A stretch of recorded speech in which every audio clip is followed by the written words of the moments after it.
जम्मू कश्मीर से अनुच्छेद 370 हटाए जाने और एक पूर्ण राज्य को 2 केंद्र शासित प्रदेशों में बांटने के केंद्र सरकार के फैसले को 5 अगस्त को 1 साल पूरा हो जाएगा। जम्मू कश्मीर की पूर्व मुख्यमंत्री और पीडीपी अध्यक्ष महबूबा मुफ्ती की रिहाई अभी तक नहीं हो पाई है। महबूबा मुफ्ती को पब्लिक सेफ्टी एक्ट यानी पीएसए के तहत बंद किया गया है। महबूबा मुफ्ती राज्य की इकलौती राजनेता हैं जिन्हें अभी भी पीएसए के तहत हिरासत में रखा गया है। बीते शुक्रवार जम्मू कश्मीर प्रशासन ने पीएसए के तहत महबूबा मुफ्ती की हिरासत को 3 महीने के लिए और बढ़ा दिया। महबूबा मुफ्ती की हिरासत की अवधि 5 अगस्त को खत्म हो रही है। पीएसए के तहत तीसरी बार महबूबा मुफ्ती की हिरासत बढ़ाई गई है। बताया जा रहा है कि जम्मू कश्मीर प्रशासन से बहुत सारे अधिकारी भी महबूबा मुफ्ती को पीएसए के तहत हिरासत में रखे जाने को लेकर हैरान हैं। आपको बता दें कि 61 साल की महबूबा मुफ्ती बीती 5 अगस्त से पुलिस की हिरासत में है। पहले उन्हें 6 महीने घर में नजरबंद रखा गया था। इसके बाद बीती फरवरी में पीएसए लगाया गया था। महबूबा मुफ्ती की बेटी इल्तिजा मुफ्ती ने सरकार पर कटाक्ष करते हुए महबूबा मुफ्ती की तीसरी बार पीएसए के तहत हिरासत बढ़ाए जाने पर सरकार की तरफ से ईद का तोहफा कहा। इल्तिजा मुफ्ती कश्मीर से जुड़े मुद्दों को लेकर खासी मुखर हैं। मां महबूबा मुफ्ती के ट्विटर अकाउंट के जरिए वो केंद्र सरकार पर निशाना साधती रहती हैं।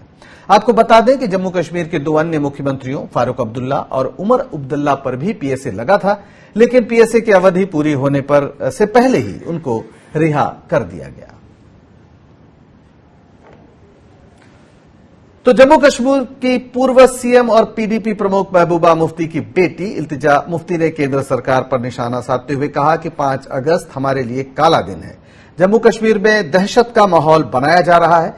यहां किसी को बोलने की आजादी नहीं है। एक न्यूज चैनल को दिए इंटरव्यू में इल्तिजा मुफ्ती ने ये सारी बातें कही।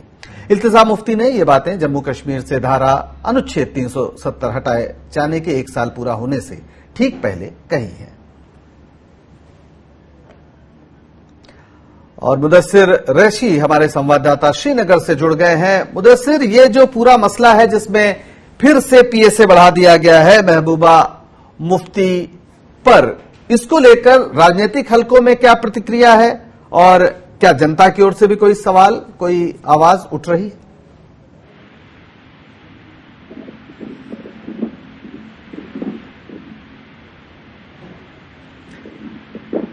मुदस्सिर, क्या आपको हमारी आवाज सुनाई पड़ रही है? हम कोशिश कर रहे हैं अपने संवाददाता से बात करने की, मुदस्सिर रैशी जो सीधे श्रीनगर से हमारे लिए रिपोर्ट करते हैं। मुदस्सिर, आपको हमारी आवाज सुनाई पड़ रही है?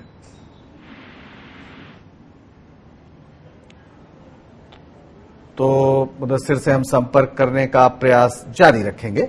जम्मू कश्मीर की पूर्व मुख्यमंत्री महबूबा मुफ्ती की हिरासत 3 महीने और बढ़ा दी गई। जैसे बताया हमने, देश के पूर्व गृह और वित्त मंत्री पी चिदम्बरम ने उनकी रिहाई की मांग की है।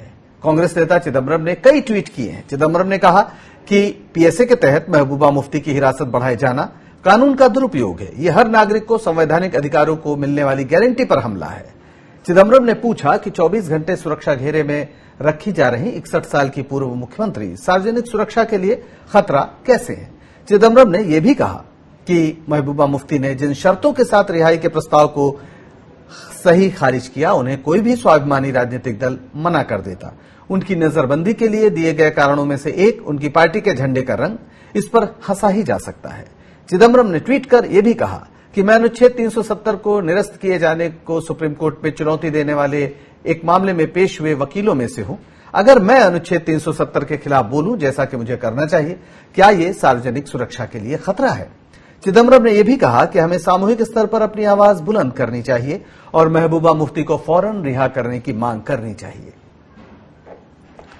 मीम अफजल कांग्रेस के नेता हमारे साथ जुड़ गए हैं, जो पूर्व राजनयिक भी हैं। मीम अफजल साहब, जिस तरीके से महबूबा मुफ्ती की जो पीएसए है उसकी फिर से बढ़ा दिया गया है उसकी अवधि, क्या कहेंगे आप? मैं समझता हूँ निहायत ही कंडेमनेबल है, बहुत ही शर्मनाक है। भारतीय जनता पार्टी की सरकार जिस तरह से कश्मीर में जुल्म ढा रही है, उससे साफ जाहिर होता है कि इस मुल्क में इंसाफ के पैमाने 2 हैं।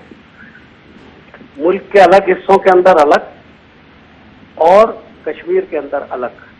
खासतौर पर जो कश्मीर की नेशनलिस्ट पार्टियां हैं उनके साथ 5 अगस्त पिछले साल के बाद जो सलूक किया गया है, उससे एक बात बिल्कुल साफ जाहिर होती है कि बीजेपी चाहती है कि जितने भी नेशनलिस्ट लीडर्स हैं सबको खत्म कर दिया जाए पॉलिटिकली, और इस तरह से उनको जेलों में बंद रख के बाकी लोगों को भी डराने का काम किया जाए। बीजेपी ये ख्वाब देख रही है कि श्रीनगर में भारतीय जनता पार्टी अपना यूनिट बना करके और कुछ खरीदे हुए लोगों को इलेक्शन में हिस्सा दिलवा करके वहां पूरे तरीके से सत्ता पे कब्जा करेगी। और प्लानिंग का एक हिस्सा है। आपने भी देखा 2 दिन से सैफुद्दीन सोस का मामला गर्म है। सोस साहब से मेरी चंद रोज पहले बात हुई थी। उन्होंने मुझे बताया था कि उन्हें बाहर नहीं निकलने दिया जा रहा है।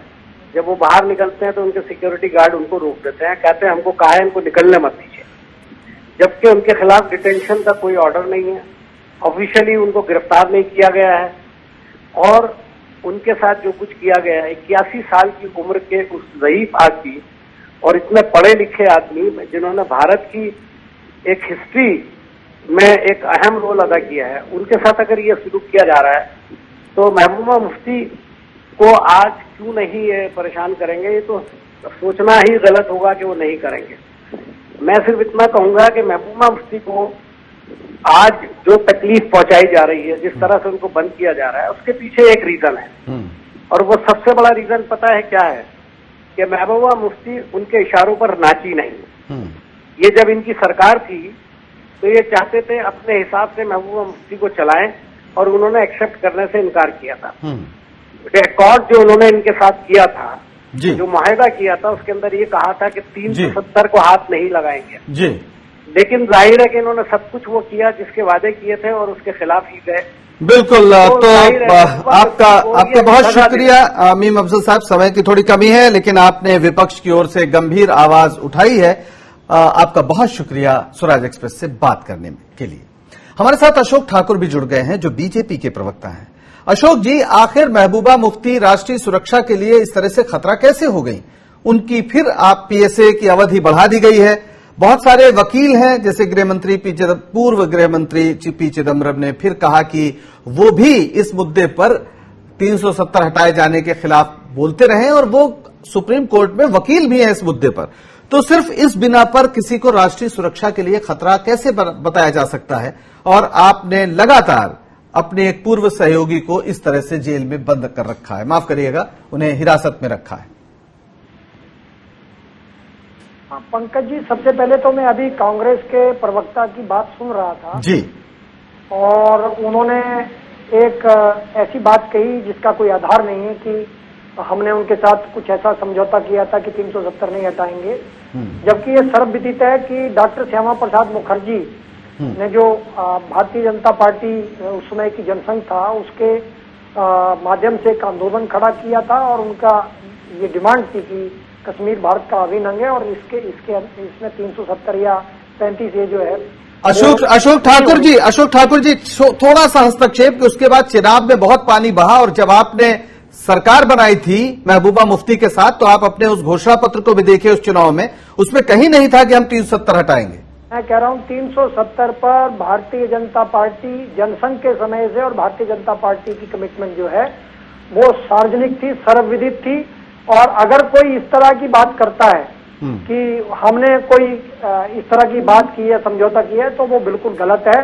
370 हमारी कमिटमेंट थी, और देश की जनता के साथ जो कमिटमेंट थी, देश की जनता ने जो मैंडेट दिया, तो अशोक ठाकुर जी, बिल्कुल आपने ठीक किया अगर आपको लगता है आपका कमिटमेंट है, लेकिन जिनकी राय मुख्तलिफ है, अलग है, वो राष्ट्रीय सुरक्षा के लिए खतरा कैसे हो जाते हैं?